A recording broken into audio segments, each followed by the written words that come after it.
Hello and welcome to PubShorts episode 61 titled Regret. My name is Dr. KK. I'm Innovation Officer at Trinka and Inago, and I have with me Tony, who is a fan of New Order and who will, Oh, yeah, me- fan is probably a bit strong, but I mean, everyone has to have at least one New Order record in their album. yeah, This particular episode of Pub Shorts is named after the song "Regrets," which was a song from theirs in the mid '80s, yeah. their Republic album. So yeah, I mean, I think that everyone knows the hits, but there are some real obsessive fans of New Order. I'm not one of those. Tony, please introduce yourself and the show and how people can watch the Yeah, previous of episodes. Yeah, course. yeah. So I'm Tony O'Rourke, and I'm Vice President for Partnerships here at Inago. This is Pub Shorts, which is a regular podcast that KK and I record where we discuss topics relating to scholarly publishing, research publishing, the technology, some of the occasionally look at some of the technological issues and political issues that affect research. And all of the episodes of podcasts, of which this is episode 61, as you rightly pointed out, are available on the Inago channel on YouTube. And you just have to find the Pub Shorts playlist and follow those previous 60 episodes and like and share and watch and enjoy and do whatever you want to do. Excellent. Tony, why are we calling this episode Regret? Didn't I just say that? No, Uh, how does this link to the episode's theme? because there are so many things going on in the world of research funding that I think we may later come to regret. Well, we have a story which has the word regret in the title itself, but we are not starting off with that. We are starting off with open access related news and Taylor Francis news. So, Tony, are you ready for the first story? Let's go for it. Okay. So the first story we have is from STM Publishing, stmpublishing.com. It's a news story. Taylor and Francis to make more translated books available more quickly using advanced AI. It's not at all surprising. So this Taylor and Francis will expand the range of books under the CRC Press and Routledge. Expert translators will ensure that the quality of AI translations is par, and authors won't need to translate it before submission. So this is good news for authors. I mean, this is very expected, as in translation related AI innovation was always expected. Do you have any thoughts on this? I think this is great news for authors, really bad news for companies that provide translation services. But it's the market for translations in book publishing is quite interesting because yes, the publishers expect authors to produce local language versions, but they also have their own channels through which they can provide translation services. So they'll buy rights for a book, Mm-hmm. and then they'll use their own translators to then translate those books into whatever native languages they've licensed for. So I think it's great news for the researcher. Right. And interestingly enough, I mean, translations and sort of versatility or the adaptability of AI in different languages is an increasing need. Yeah, You and I just had a conversation in a meeting where a publisher was interested in Trinka and the extended ecosystem yeah, being able to be used in the context of manuscripts in different languages. And yeah. translation is one aspect of all of this. Yeah, and Interesting. an important thing about translation as well is that, and we've done lots of tests with this as well. The machine translation is good, but the best quality translation still has some kind of human intervention, some Mhm. sort of expert intervention, because no matter how good the translation is, there's always going to be something that's going to be missed or skipped, or maybe not represented in exactly the right way. Right, And right. when it comes to a scholarly article or book, you need that guarantee of Yeah. accuracy. Right, right. Moving on to another story, which is also related to Taylor and Francis from stmpublishing.com. Taylor and Francis journals convert to open access through Subscribe to Open. Not the first Subscribe to Open story that we have covered in PubShots this year. So, three journals now will publish all articles as open access, and there is no cost for authors to publish because of the partnership. And these journals include Technical Services Quarterly, Legal Reference Services Quarterly, and the Journal of LGBTQ Issues in Counseling. Yeah. I don't know. We have already talked about Subscribe to Open. I think this is a way to go. More and more journals will be. It is a good news for, I guess, researchers, so that APC costs are. Removed. Yeah, yeah. Yeah, yeah.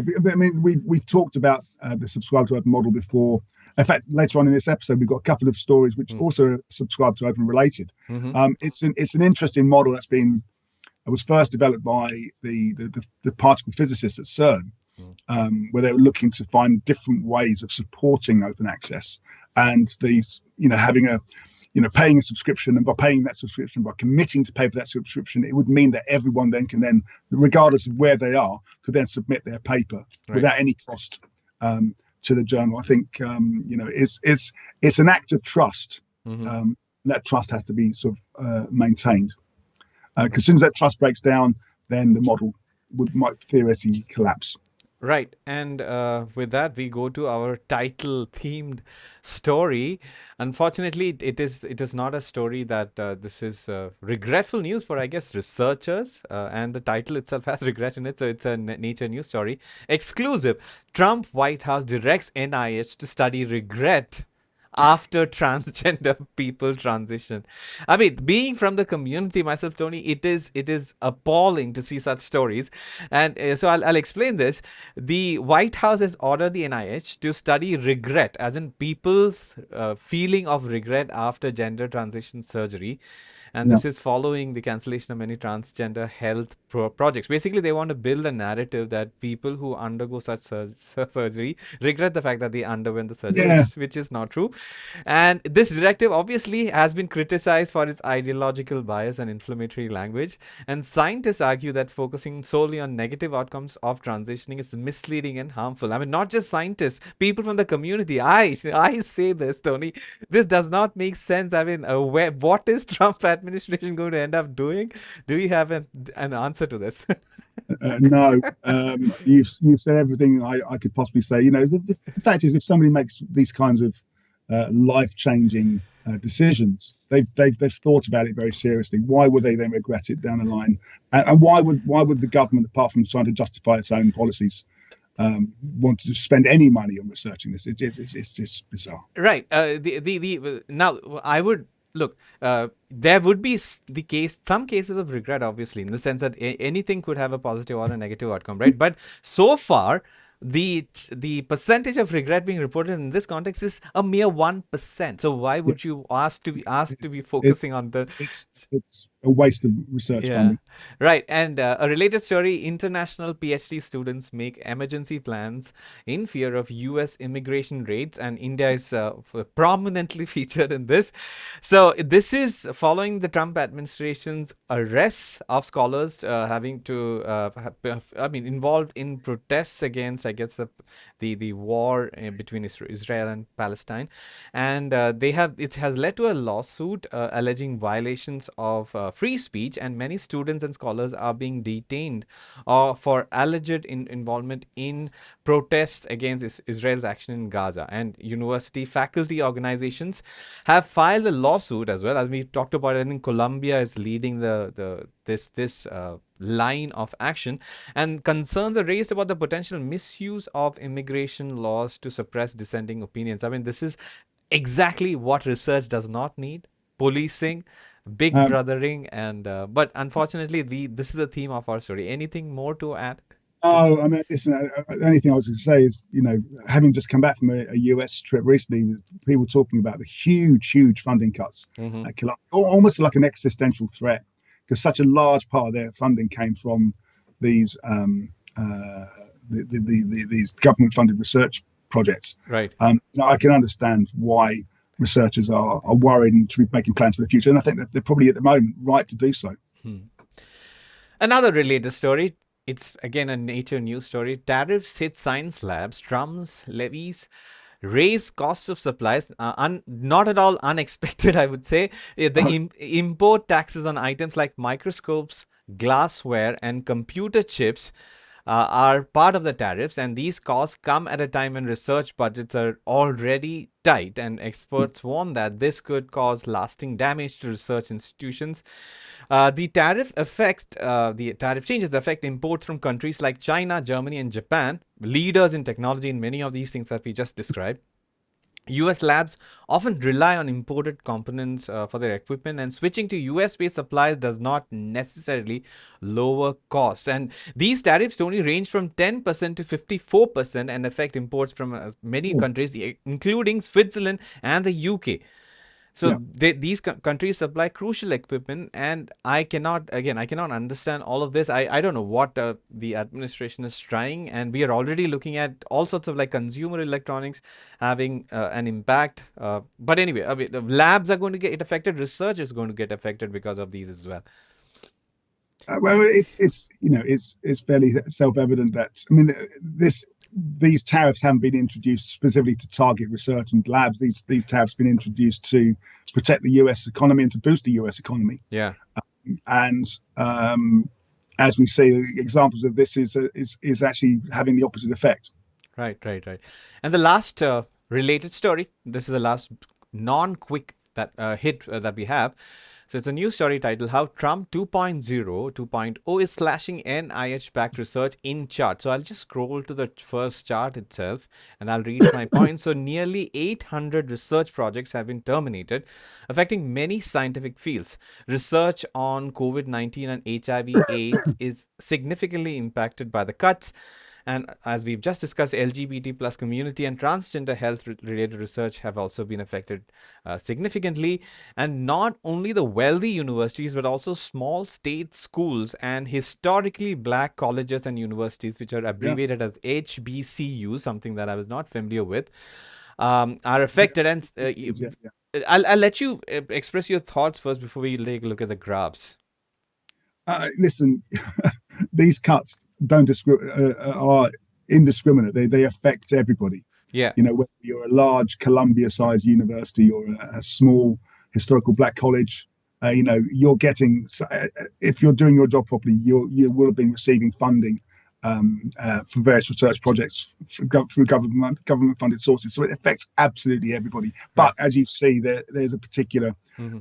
target here in Yeah. certain types of communities. Their policy towards climate, their policy towards the Mm. LGBT community, etc. Mm. It does feel very targeted. Right, and as I mentioned, my close friend who works at the University of Minneapolis, or Minnesota rather, in Minneapolis, he is affected because of these kind of cuts, and it's not all good news for him and No, his I'm sure. research teams. And these are the institutes that have been impacted in terms of so National Institute of Minority Health and Health Disparities, Institute of Allergy and Infectious Diseases, Center for Advancing Translational Sciences, etc. So lots of, the entire research landscape in the US is affected, and this is also a graph which plots the states and the institutions in states that are getting affected. So not at all great news. I mean, this cannot be interpreted as only affecting the US because US is a leader in research, and a lot of research projects around the world with researchers from around the world are dependent on some of these grants. So Yes, it's it's research within the US, multi-institutional research within the US, as well as international research projects where different yeah. organizations are participating. Right, and we can move now on to the quick hit section. The first one is closely related to a field that I guess you started your academic or STM publishing journey on. So this is a news article. A Scope 3 publishes first results of the new open science mechanism. Tony, we have covered a previous story We have. for particle physics. So I'll quickly read the points. So Scope 3 has launched this new mechanism for 2025-2027. It is phase 4. It involves annual assessments of publishers, and financial compensation is based on publishers' achievements. And this evaluation considers persistent identifiers, metadata, open peer review, and more. So the state of openness of a publisher, I guess that is where the world is headed. Any thoughts on this? Um, you have to watch everything that comes out of Scope 3 very seriously, because these are very, very bright people. These are coming from some of the world's largest physics organizations, and we all know how bright physicists are. Yeah. And I think Scope 3 started, as I say, over 10 years ago, 12, 13 years ago, and it's already got 3,000 members, Right. libraries, funding agencies, research institutions, intergovernmental organizations, and it's global. So what they've effectively done with their subscribe to open program really set the tone for Mm-hmm. what we see today with other publishers participating in similar programs in their own areas. And with regard to what they are also checking in terms of persistent identifiers, Yeah, so do you and the metadata and everything? Do you think that is that is? I mean, it's obviously to ensure that research integrity flags are found earlier, which is a common concern. We covered. I think, if I'm not mistaken, a document related to STM Publishing's document related to this, nice infographic. And we ourselves are building research integrity checks, improving our catalog within Inago indeed. Yeah, reports. yeah, yeah, So this is all going in the same direction of yeah. trying And to identify research integrity flags. Yes. that's one. Just reflects how Mm. important the research integrity process is, regardless of the subject area. Right, right, Yeah, right. yeah. Okay, next quick hit. APS achieves open access goals with Subscribe to Open in 2025. So APS stands for the American Physiological Society, and it uses obviously the Subscribe to Open model. And 10 research journals are now fully open access. Again, article processing fees are eliminated. It's very good news for all I guess researchers. I guess this is a we've already talked about this is where the publishing industry is headed in terms of license management and I Yeah. guess content management as well. Yeah. Any further thoughts on this? Not particularly. I think this is another example of how the whole program, which was started by Scope 3 Mm-hmm. really 13 years ago, is now being sort of rolled out into other subject areas. And Right, I mean, we're going to see a lot more of this. right, right. And we have some news from China, again from stmpublishing.com. PLOS announces new partnership in China. So PLOS is announced with a partnership with the Society of China University Journal, CUJS. It's a 3-year partnership, and the focus is on open access, open science, and science integrity. Interesting, science integrity. So what is CUJS? It is a large academic organization with over 1,200 journal members, and the aim is to explore markers of trust and quality in scholarly publishing. And this obviously seeks to increase awareness of open science principles, as well as, I would argue, research integrity related foundational principles as Yeah, well. yeah. China is making a lot of moves to ensure that research is done clean, and we've covered several stories, right, regarding that. We Mm. have lots of activities sort of trying to clamp down on paper mills, on sort of illicit um, content generation services. Mm-hmm. And I think this is, the CUJS is an important organisation in China, representing all the publishers of university journal publishers in China, Mm-hmm. and working with PLOS, who have got an established, successful model in open access. Right. And I think, it's good news for research integrity as a whole. Right. And with the changing landscape in India, publishers do need expert sort of consultancy sort of services as Oh, well. absolutely Yeah. right. Yeah, yeah. And I know I've mentioned this before, but I mentioned it again. If you're a publisher, you're looking for some help in terms of understanding how you might impact on the Chinese market and what's happening in the Chinese market, how much it might impact on your own business. We have the Charlesworth China Expert service, which can advise and guide you through that process. Right. Tony, are you ready for a journey across the Himalayas to India? Always. All right. So this is a story from India. I mean, related to India at least. AIP Publishing. So it comma One Nation One Subscription sign agreement bringing publications to thousands of institutions across India. And if you're wondering why this is a news story, this is exactly what Tony wondered as well. AIP was part of the original One Nation One Subscription policy, but what I understand, Tony, is that right now they have extended the coverage to all of the journals under their portfolio, and that is why we have a story in the first day of April, April Fool's Day, regardless of the fact that AIP was already a part of ONOS starting January 1st, 2025. Any thoughts Yeah. on this? I think this is another good example of how important the One Nation One Subscription deal is going to be. AIP is one of the most important physics publishers in the world, and their content, along with the likes of AIP, the American Physical Society, IOP, and others, are essential for researchers in physics. And like how you mentioned, Charles, for the expert services for China, if suppose you want to know what strategically, if you're a publisher and if you want to know how you should change your strategy to factor in the one nation one subscription policy, we offer our consultancy services as part of Inago. We have also published a detailed ONOS report suggesting the strategies that publishers that all are already a part of the one nation one subscription initiative, as well as those who are not a part of. You can find more about it by just simply searching for such a report with Inago in Google, and you'll find the report. And if you're interested, you can reach out to Tony on LinkedIn or any other means. Maybe write an email to Tony, and Tony will guide you through how he can provide consultancy services for Happy to help. publish. Yes, yes. Happy to help. All right. So, Tony, ready for I think it's the last story, if I'm not mistaken. Yes. Last quick hit. So, how the United States became a science superpower and how quickly it could crumble. I think, Tony, we have covered the China versus United States in the context of research publishing, AI, etc. So This is this the United States versus the United States. right. So it reflects on how the US became a science superpower because of collaboration between public and private sectors, and this collaboration has driven innovation and economic growth for decades. And but recent political changes threaten the stability of US research funding. We've covered this in the entirety of this episode as well as several episodes before. So the US research ecosystem is decentralized, supporting both basic and applied science, and the universities play a crucial role.